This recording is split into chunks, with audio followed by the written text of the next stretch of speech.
wasiirka wasaaradda madaxtooyada jamhuuriyadda Soomaaliland mudane Maxamuud Xaashi Cabdi ayaa habeenkii xalay kulan casho sharaf oo aad u ballaaran ugu sameeyay gudaha magaalada Hargeysa qurba joogta Soomaaliland ee taageertay xisbiga midnimada iyo horumarka Soomaaliland ee kulmiye taasoo ujeedadiisa koobaad ay ahayd dardargelinta hawlaha xisbiga kulmiye maadaama doorashadii madaxtooyada ay ka harsan tahay maalmo koobani waxaana muddadii ay socotay xafladaasi diiradda lagu saaray sidii qurba joogta Soomaaliland ee taageerta xisbiga kulmiye ay u sii wadi lahaayeen hawlaha xisbiga waxaana la wada qiray waxqabadka xukuumadda ka dhalatay xisbiga kulmiye muddadii ay wadanka hogaaminaysay mudane Maxamuud Xaashi Cabdi wasiirka wasaaradda madaxtooyada Soomaaliland oo la hadlay qurba joogta Soomaaliland ee xisbiga kulmiye ayaa si qoto dheer uga hadlay waxqabadka luxdan ee xukuumadda madaxweyne Axmed Maxamed Maxamuud Silaanyo bulshada Soomaaliland waxay aaminsan tahay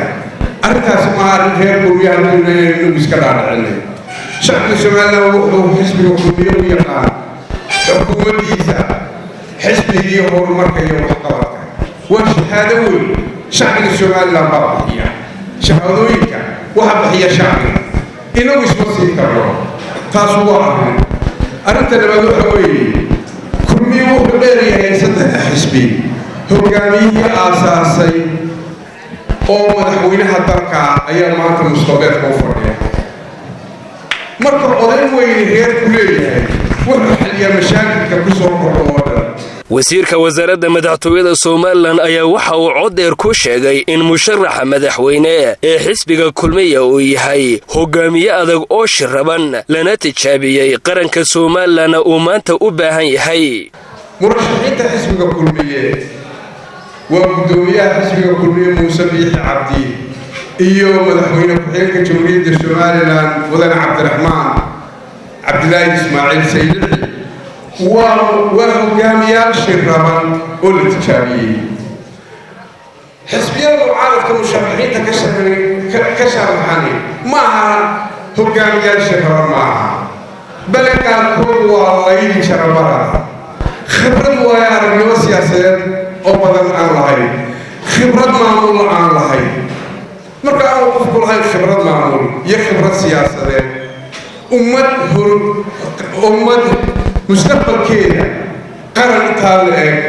oo duruufo badan ku gadaaban yihiin laguma aamin karo barakan wuxuu baahan yahay hogaamiyaal khibrad badan leh waxaynu taana leenahay musharaxiinta xisbiga kulmiye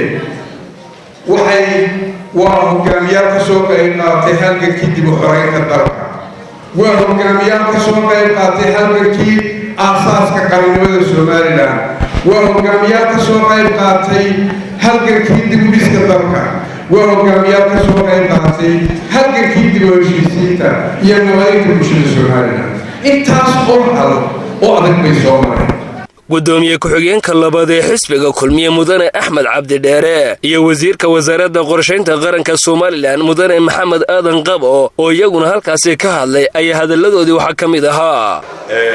waqti dheer oo farabadan ayaa halkan ugu jirteen hadda qurba joogga tihiin xisbiga kulmiye hadday media tahay iyo hadday dhaqaale tahay iyo hadday waxqabad kala tahayba جهد بدن باجلسين وندي كم هذا قينا هذه يا هذا أنا جوكو هذا يا أفكار وكان كحسب الكلمية ما أنت وحي نتاجنا هاي وقت جي جوشة وإير ينوسو جرتا وحا إن لو كتبون قفول قبل وليون ولبو قرانا يا وحا هلكا وقت بعدين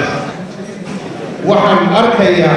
أما هلادنا أما أي تلمان وتاي جوش حسب كلمية سيدا وصل وستين سيدا وتماتين هل كاسحب بدن بافرديا ريو كعدبا كما يهرين والله استوفر إلى قدوميه هودي إلى حويه هودي إلى قدوميه كردين هودي إسكندريفيا كعدة كمان مغرا yurub iyo maraykan waa lagu dhayay marka waxay tilmaan u tahay iyo tusaalaba u tahay inaynu guulaysanayno xisbiga kulmiye guulaysanayno insha allah biidnillaah. waxaa kaloo iyaguna munaasabadaasi ka hadlay safiiro mayrka caasimadda hargeysa siyaasiyiin haldoor guddoomiyaasha xisbiga kulmiya uu ku leeyahay waddamada dibadda dhammaantoodna waxa ay ka warrameen baahida dalku u qabo mujaahid muuse bixi cabdi waxaana ay si farshaxan leh ay dhammaantoodba ay uga warrameen waxqabadka la mahdiyey ee xukuumadda madaxweyne axmed maxamed maxamuud silaanyo. waxaa kaloo shacabka somalilan ay ugu baaqeen mas-uuliyiintii kala duwanaa ee madashaasi ka hadlay inay qaranka somalilan ay u hiiliyaan oo codkooda ay siiyaan musharaxa madaxweyne iyo ku-xigeen ee xisbiga kulmiye.